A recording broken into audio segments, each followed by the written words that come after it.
Hola, sean todos bienvenidos a esta clase acerca de los indicadores ambientales para sistemas marino-costeros en el ámbito del ODS 14.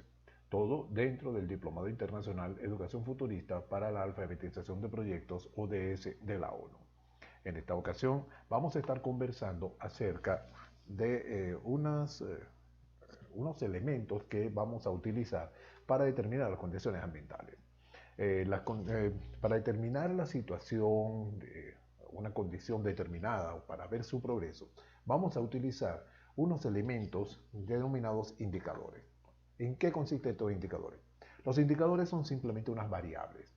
Son unas variables que proporcionan unas características acerca de una situación, acerca de un lugar, acerca de una condición. Estas características, medidas por los indicadores, tienen que ser observables y medibles. En el caso de la ecología, en el caso del ambiente, vamos a hablar de indicadores ecológicos, también llamados indicadores ambientales, que son también variables y van a permitir determinar las condiciones, pero en este caso las condiciones ambientales, en una situación o en una condición o lugar determinados. Los indicadores tienen tres usos principales. En primer lugar, nos van a servir para describir y analizar un aspecto del ambiente que nosotros vamos a considerar significativo, que nos va a permitir establecer bien como una referencia o bien como una situación que nos está llamando la atención particularmente con respecto al ambiente.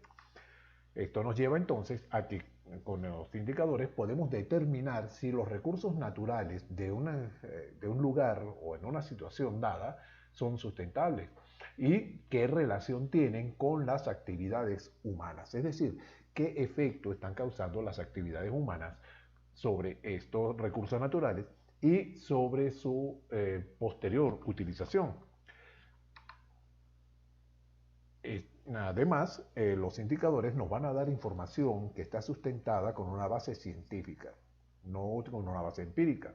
Nos va a hablar los indicadores para su correcto funcionamiento. Deben hablarnos acerca de las condiciones y las tendencias del ambiente en el momento, no solamente en el momento en que son medidos, sino también qué ha ocurrido, qué puede ocurrir y qué ocurrirá. Así, los indicadores ambientales van a tener 5 características principales. Como ya veníamos diciendo, va a ser científicamente válido, porque su obtención se va a basar en el método científico, no pueden ser empíricos. Por lo tanto, van a ser confiables. Nosotros debemos confiar totalmente en la información que los indicadores nos van a entregar. Deben ser estratégicos, deben darnos una información que pueda ser útil, no pueden darnos una información dispersa o una información que no pueda ser utilizada posteriormente. Su obtención debe ser fácil, debe evitarse la mayor complicación posible y cuando hablamos de que sea fácil y evitar complicaciones nos referimos no solamente a el problema que puede ser obtenerlo, sino también a su costo. Debe ser de un costo razonable.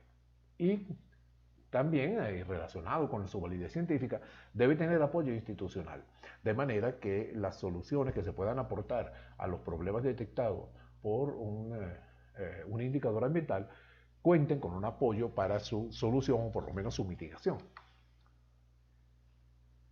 A mediados de la década de los 80, eh, comenzó el movimiento mundial, el movimiento ambientalista mundial.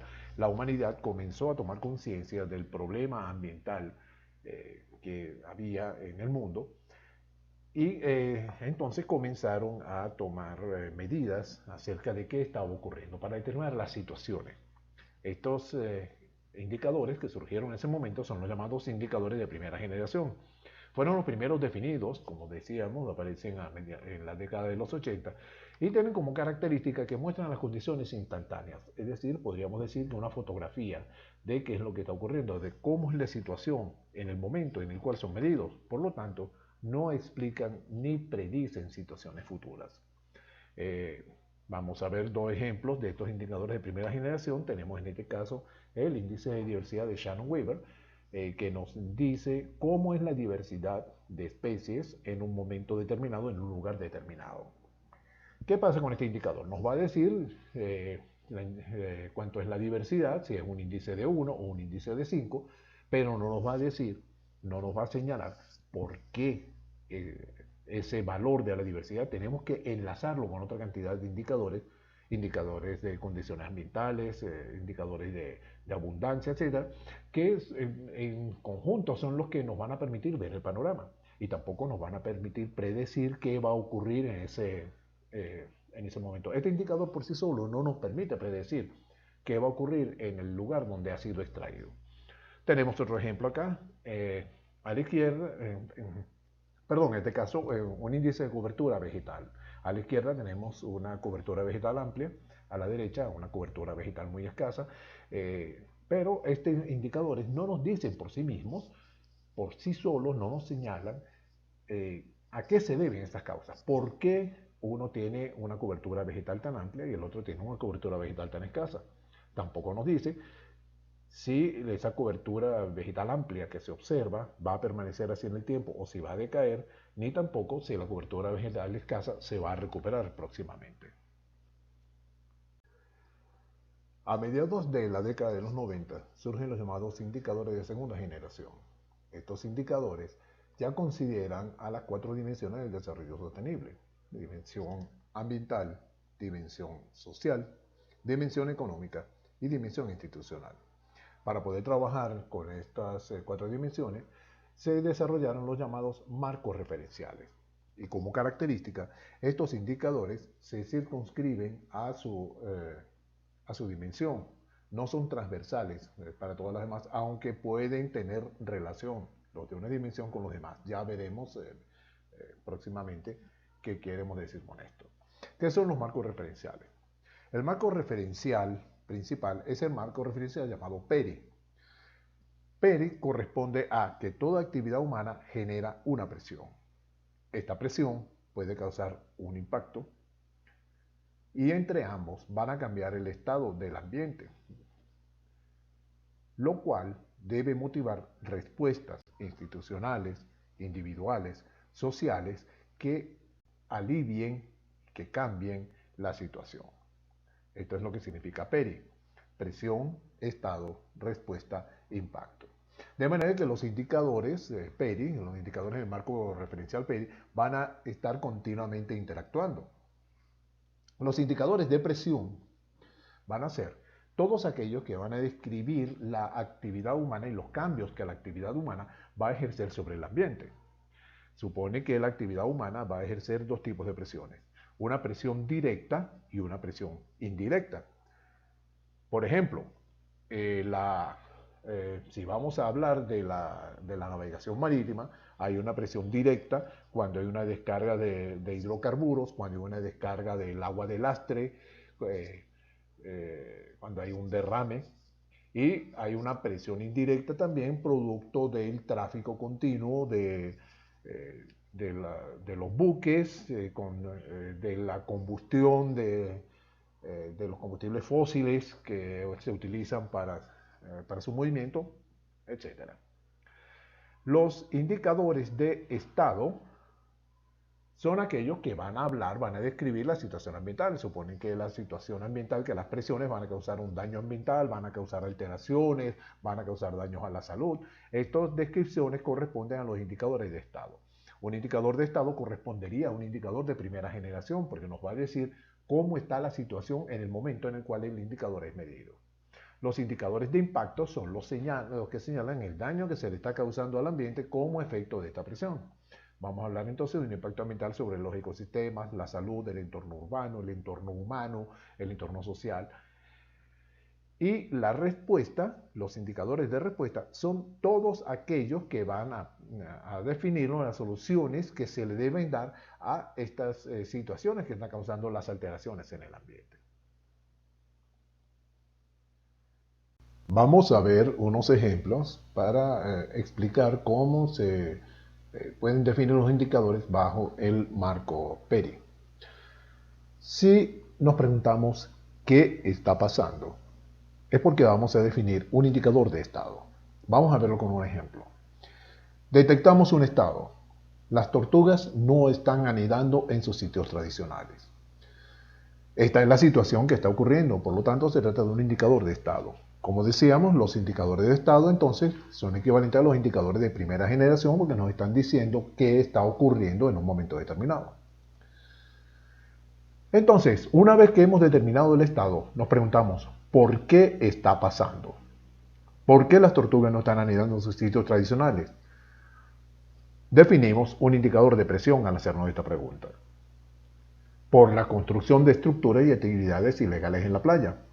Estas estructuras están cambiando la iluminación, están cambiando la dinámica de la playa y las actividades ilegales como introducir vehículos 4x4 en la playa están destruyendo los nidos y esto está alejando entonces a las tortugas.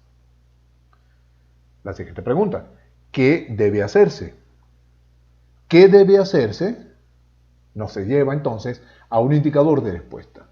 Debe aplicarse la legislación sobre áreas costeras. De esa manera, entonces, se evita la construcción de nuevas estructuras, se derriban las que ya existen, se busca que el ambiente llegue a su estado original y se impiden las actividades ilegales que se puedan hacer en la playa.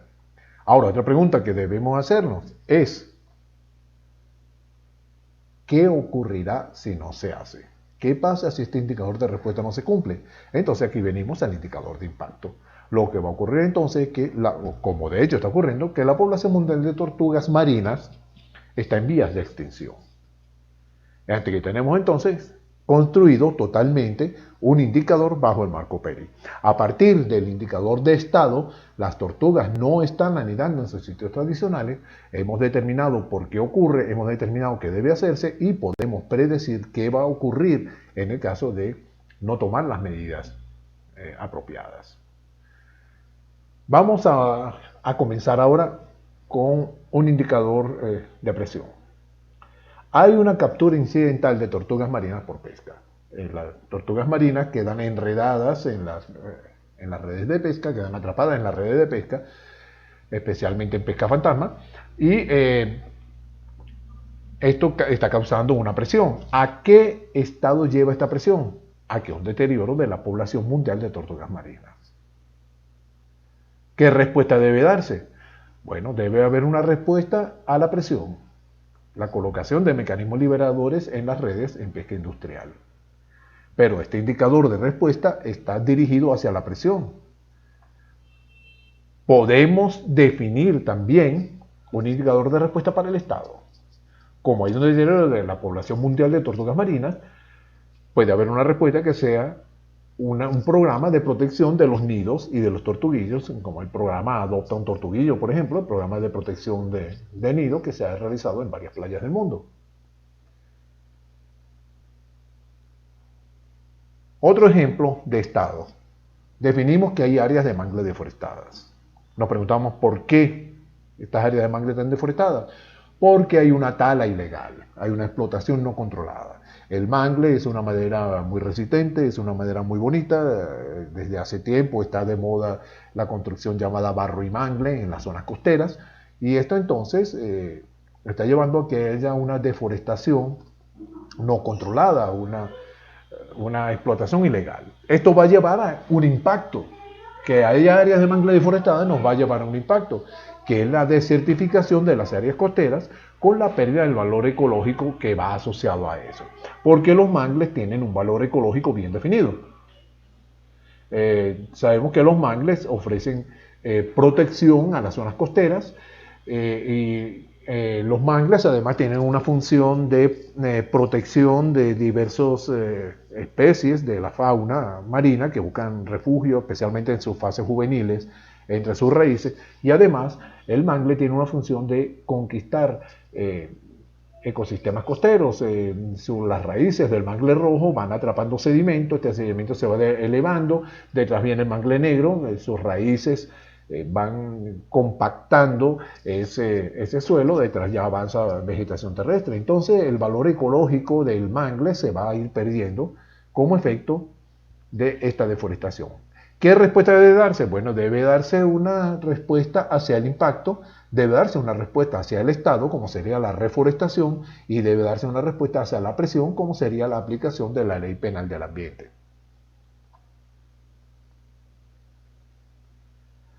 Otro impacto. Hemos detectado un impacto. Disminución de la población de sardina. Aquí estamos entonces comenzando por el impacto, por la I. Tenemos este indicador de impacto. Este indicador de impacto lo detectamos a través de un estado, que la población de sardina ha bajado bajo límites sustentables. ¿A qué se debe esto? A una alta demanda de la sardina por parte de la industria enlatadora. Entonces es necesario emitir respuestas de tipo legislativo y hacia la industria enlatadora, hacia la captura que puede tener esta industria enlatadora hacia su demanda y una respuesta de guardería ambiental que vele por el cumplimiento de la legislación, la época de vida de la sardina, las luces de malla que no sean que no sean menores, perdón, de 5 centímetros de luz entre los nudos, etcétera. Los indicadores de tercera generación entonces son unos indicadores que mezclan, digamos, de esa manera todas las dimensiones del DS, perdón, todas las dimensiones del DS, y entonces están limitados al quehacer de la sustentabilidad. Los IBES, es decir, índice de bienestar económico y social, la huella ecológica, el valor económico total, todos ellos son indicadores de tercera generación que normalmente están asociados a actividades urbanas o periurbanas. ¿Cómo definimos un indicador en el marco PERI? En primer lugar, tenemos que hallar la dimensión en la cual nuestro indicador se va a definir. Tenemos que ver si se trata de un indicador de la dimensión ambiental, de la dimensión social, de la dimensión económica o de la dimensión institucional. Una vez que hemos definido en qué dimensión se va a definir este indicador, hay que indicar qué tipo de indicador es. Responde a qué están haciendo. Es un indicador de presión. Responde a cómo está, qué está pasando. Es un indicador de estado. Responde a qué debe hacerse para cambiar la situación. Es un indicador de respuesta. ¿Qué daño se ha causado? Es un indicador de impacto. ¿Qué ocurrirá si la respuesta no se da? ¿Qué pasará si no se hace nada? Será un indicador de impacto. El tercer paso es definir la situación, es decir, darle el nombre al indicador. ¿Qué nos va a decir el indicador? Varios ejemplos. Incidencia de enfermedades gastrointestinales en la zona que estamos analizando. Ausencia de centros de salud en la comunidad. Disminución del número de anidamientos de tortugas. Ausencia de red coracal. Agencias gubernamentales de apoyo al campesino en el sector. Ese es el nombre que vamos a tener en el indicador, la situación que estamos definiendo. Luego describimos el indicador. Vamos al ejemplo. Dimensión del indicador ambiental. Tipo de indicador, presión. Indicador, construcciones ilegales en la orilla de la playa. Y pasamos a describirla. Número de construcciones ilegales, Ojo, la descripción es simplemente la descripción del indicador, no la descripción de los objetivos que persigue el indicador, ni nada más allá. Simplemente describir en qué va a consistir nuestro indicador. Ahora sí definimos los objetivos. Una vez que ya lo hemos descrito, vamos a ver qué perseguimos con este indicador. Vamos a cuantificar cuántas instrucciones ilegales hay, qué área total ocupan, cuál es el área de influencia y qué impacto se está causando. Se está contaminando la arena, se está contaminando el agua porque no hay conexión a la red cloacal, se está interrumpiendo el flujo de arena, la dinámica de la playa y por lo tanto el mar está avanzando y la playa se está destruyendo. Todo eso es los objetivos que nosotros estamos persiguiendo con este indicador. Complementamos con información importante. Toda la información que nosotros consideremos que debe acompañar al indicador. Las que en nuestra opinión deben buscarse siempre son el área geográfica de impacto del indicador o de influencia del indicador. ¿Qué producto se espera? ¿Cuáles son los verificadores del indicador? ¿Qué alcances tiene y qué limitaciones? ¿Y cuáles son los valores de base de este indicador? Además, ¿qué método vamos a emplear para calcularlo?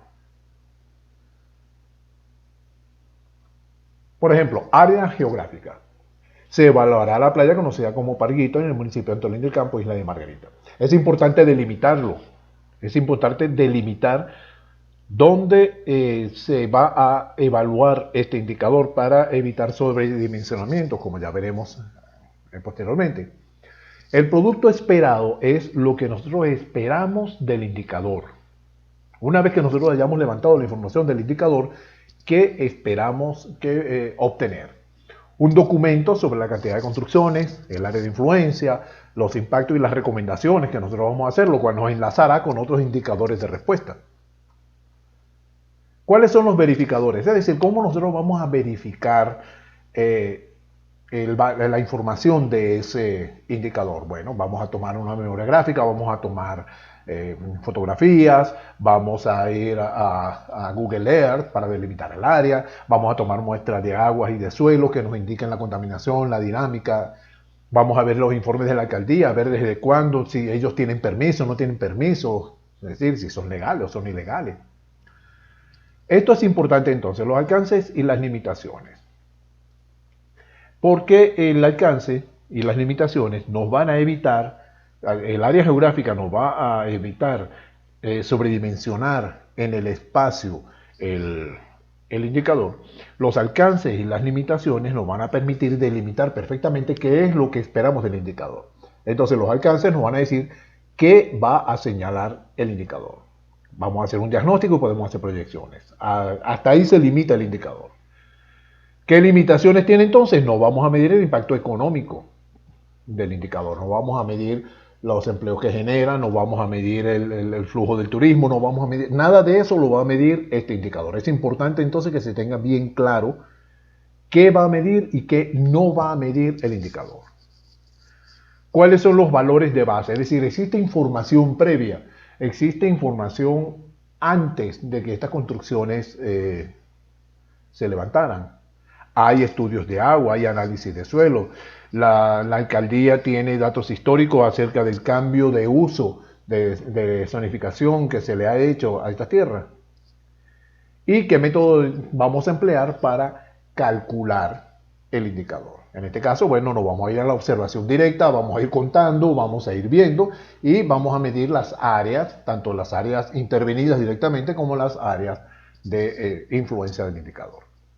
Concluimos luego relacionándolo con otros indicadores. Si nosotros tenemos unos indicadores de construcciones ilegales en la orilla de la playa, esto así es simplemente un indicador de primera generación, no nos está diciendo nada.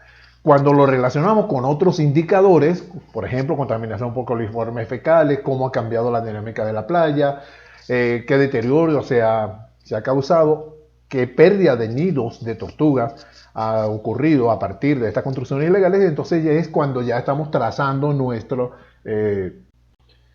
aunque el marco referencial PERI ha sido definido para indicadores ambientales, esto no quiere decir que su ámbito se limita exclusivamente al ambiente. Vamos a ver un ejemplo con otro ODS. Vamos a trabajar con el ODS 3, salud y bienestar.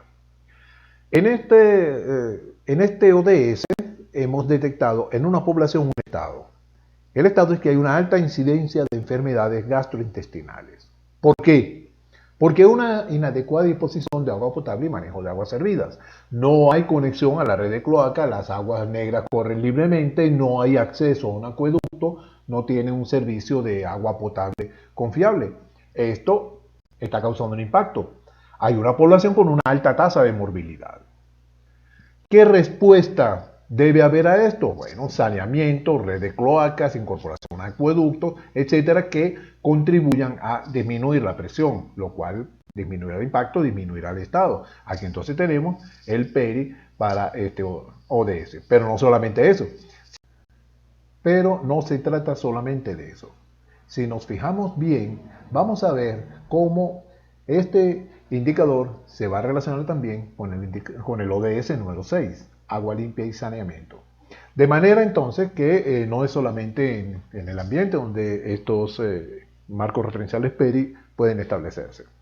Pero en el marco del ODS 14, lo que se busca entonces a través de estos indicadores es prevenir, identificar, diagnosticar, tomar las medidas mitigantes, preventivas y correctivas para evitar que ocurra un daño irreversible al ambiente. No queda sino agradecerles la atención que nos han prestado. Muchísimas gracias por haber asistido. Muchas gracias por estar incorporados a este diplomado y los esperamos en la próxima clase. Hasta pronto y muchas gracias.